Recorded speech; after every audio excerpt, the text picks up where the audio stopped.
Hello friends, आप सभी का स्वागत है हिंदी वर्ल्ड में। इस वीडियो में हम पढ़ेंगे शब्द विचार के बारे में। शब्द किसे कहते हैं या शब्द क्या है। वर्णों का वह सार्थक मेल जिसका एक निश्चित अर्थ होता है शब्द कहलाता है। या हम इसे इस तरह से डिफाइन कर सकते हैं, दो या दो से अधिक वर्णों के सार्थक मेल को शब्द कहते हैं। सार्थक का अर्थ होता है वर्णों को सही क्रम में रखना जिसका कोई अर्थ निकलता हो, एक सही अर्थ निकलता हो, उसे हम सार्थक कहते हैं। जैसे नाव, पर्दा, समोसा, ढोलक आदि। अर्थ के आधार पर शब्द दो प्रकार के होते हैं। पहला हमारा सार्थक शब्द है और दूसरा निरर्थक शब्द। पहला सार्थक शब्द, जिस वर्ण समूह से बने शब्दों का कोई अर्थ निकलता है उन्हें सार्थक शब्द कहते हैं। जैसे माता, पुस्तक, कमल, कुर्सी आदि। निरर्थक शब्द, जिन वर्ण समूह से बने शब्दों का कोई अर्थ नहीं निकलता उन्हें निरर्थक शब्द कहते हैं। जैसे वोटी, वाय, वाणी आदि। इन शब्दों को सार्थक शब्दों के साथ कभी कभी यूँ भी जोड़ दिया जाता है, जैसे रोटी, वोटी, चाय, वाय, पानी, वाणी आदि। इस तरीके से बहुत सारे शब्द हैं जिसे कभी उसी तरह जोड़ देते हैं। कितने लोग कहते हैं लौकी वॉकी, इस तरह से शब्द यूज़ हो जाते हैं। और निरर्थक शब्द वाक्य में प्रयुक्त होकर अर्थ दे देते हैं, जैसे धाए धाए, गड़गड़ाहट, झकझक, बड़बड़ आदि। व्याकरण में केवल सार्थक शब्दों पर ही विचार किया जाता है, ना कि निरर्थक शब्दों पर। पद, जब कोई शब्द वाक्य के रूप में प्रयोग होता है तो उसे पद कहते हैं। जैसे मित्र पेड़ पर चढ़ गया, यह वाक्य 5 पदों से बना है। 5 पदों से यानी 5 शब्दों से बना हुआ है। मित्र पहला पद है, पेड़ दूसरा, पर थर्ड, एंड चढ़ चौथा और गया 5वां। ये वाक्य हमारे 5 पदों से बने हुए हैं। नेक्स्ट हमारा शब्दों का वर्गीकरण, क्लासिफिकेशन ऑफ वर्ड्स। शब्दों को निम्नलिखित 3 आधारों पर वर्गीकरण किया जाता है। पहला उत्पत्ति के आधार पर, दूसरा बनावट के आधार पर और तीसरा प्रयोग के आधार पर। उत्पत्ति के आधार पर बात करते हैं हम, तो उत्पत्ति के आधार पर शब्दों को 4 भागों में बांटा गया है। पहला तत्सम शब्द, संस्कृत वर्ड्स। तद्भव, जिसे इंग्लिश में मॉडिफाइड वर्ड्स कहते हैं। देशज शब्द, नेटिव वर्ड्स। और विदेशी शब्द, फॉरेन वर्ड्स। तत्सम शब्द, हिंदी में संस्कृत से आए हुए ऐसे शब्द जो मूल रूप में ही प्रयोग किए जाते हैं तत्सम शब्द कहलाते हैं। यानी संस्कृत के वे शब्द जो आज भी अपने मूल अवस्था में ही यूज़ किए जा रहे हैं, उनमें कोई भी किसी भी प्रकार का परिवर्तन नहीं हुआ है, उसे हम तत्सम शब्द कहते हैं। जैसे आरंभ, साधु, पत्र, अध्यक्ष, उच्च और इस तरह के और भी शब्द, उन्हें हम तत्सम शब्द कहते हैं। ख, तद्भव शब्द, जो शब्द संस्कृत भाषा से थोड़ा परिवर्तित होकर हिंदी भाषा में प्रयुक्त होते हुए तद्भव शब्द कहलाते हैं। जैसे तत्सम यानी संस्कृत वर्ड्स में दुग्ध है तो उसे तद्भव यानी थोड़ा मॉडिफाइड हो गया तो वो दूध में हो गया। सप्त, सात, अग्नि, आग, एकत्र, इकट्ठा, चंद्र, चाँद, घृत, घी। अब नेक्स्ट हमारा देशज शब्द, जो शब्द भारत की प्रांतीय भाषाओं से लिए गए हैं वे देसी या देशज शब्द कहलाते हैं। जैसे खिड़की, शीशा, कपास, पगड़ी, पेटी, बाजरा आदि।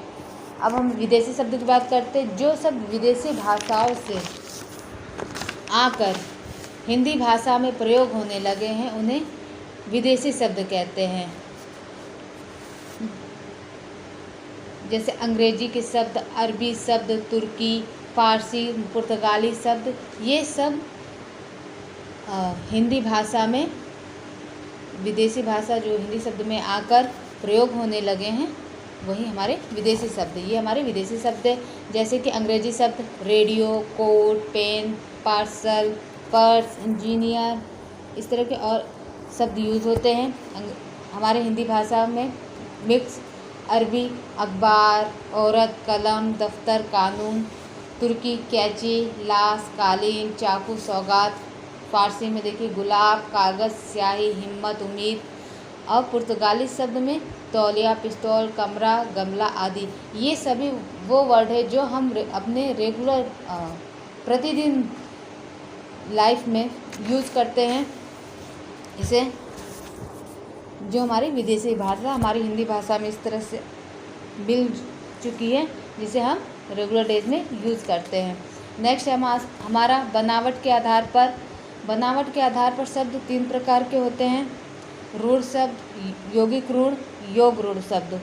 रूढ़ शब्द यानी ट्रेडिशनल वर्ड्स, जिन शब्दों के सार्थक खंड नहीं किए जा सकते तथा जो शब्द परंपरागत तरीके से किसी व्यक्ति, वस्तु, प्राणी या भाव आदि के लिए प्रयोग किए जाते हैं उन्हें रूढ़ शब्द कहते हैं। जो परंपरागत तरीके से शब्द चले आ रहे हैं वो रूढ़ शब्द है, जिनमें आज तक भी बदलाव नहीं हुआ है, जैसे छत, दीवार, पहाड़, सेवा, घर, पुस्तक।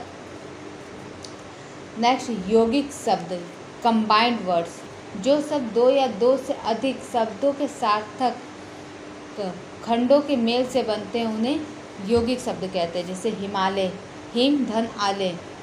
दीपावली, दीप धन आवली, 2 शब्दों से मिलकर बन रहे हैं। मिठाई वाला है तो मिठाई धन वाला 2 खंडों से मिला है।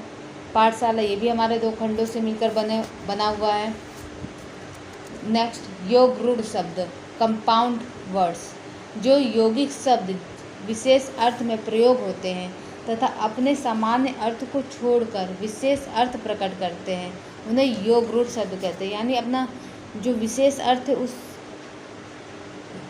सामान्य अर्थ को छोड़कर अपना एक विशेष अर्थ प्रकट करते हैं उन्हें हम योग रूढ़ शब्द कहते हैं। जैसे पीताम्बर, पीला वस्त्र जिसका अर्थात विष्णु।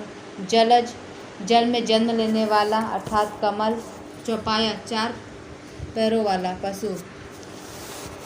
प्रयोग के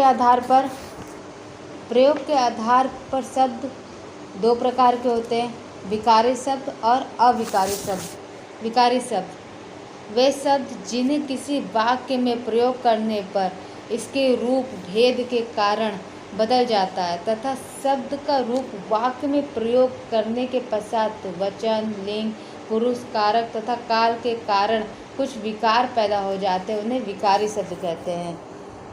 जैसे संज्ञा, सर्वनाम, विशेषण, क्रिया, ये सब विकारी शब्द हैं।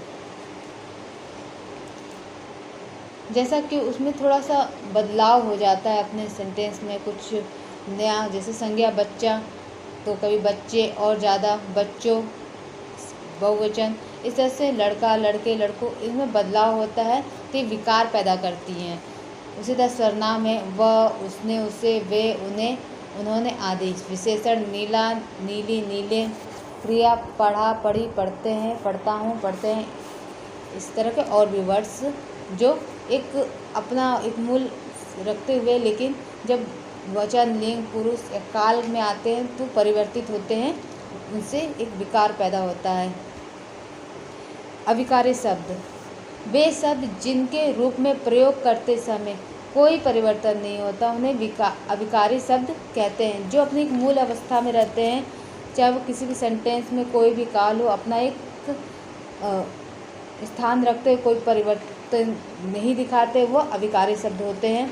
ये 4 प्रकार के होते हैं, क्रिया विशेषण, संबंध बोधक, समुच्चय बोधक और विस्मयादि बोधक। जैसे क्रिया विशेषण में आज, नहीं, अवश्य, कब, कहाँ, जल्दी। हम इसे किसी भी काल में यूज़ करें लेकिन इसमें कोई भी परिवर्तन नहीं होता है। तो ये हमारा अविकारी शब्द है। संबंध बोधक शब्द में, पर, से, की, तक, नीचे, ऊपर आदि। समुच्चय बोधक और, तथा, की, किंतु, तो या परंतु। विस्मयादि बोधक आहा, आह, अरे, वाह, शाबाश। ये सारे शब्द हमारे अविकारी शब्द हैं।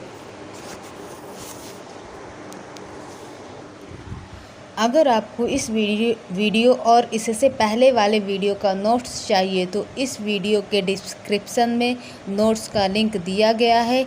इस लिंक पर क्लिक करके नोट्स प्राप्त कर सकते हैं। अगर आपको ये वीडियो पसंद आया हो तो लाइक कीजिए, शेयर कीजिए और सब्सक्राइब कीजिए।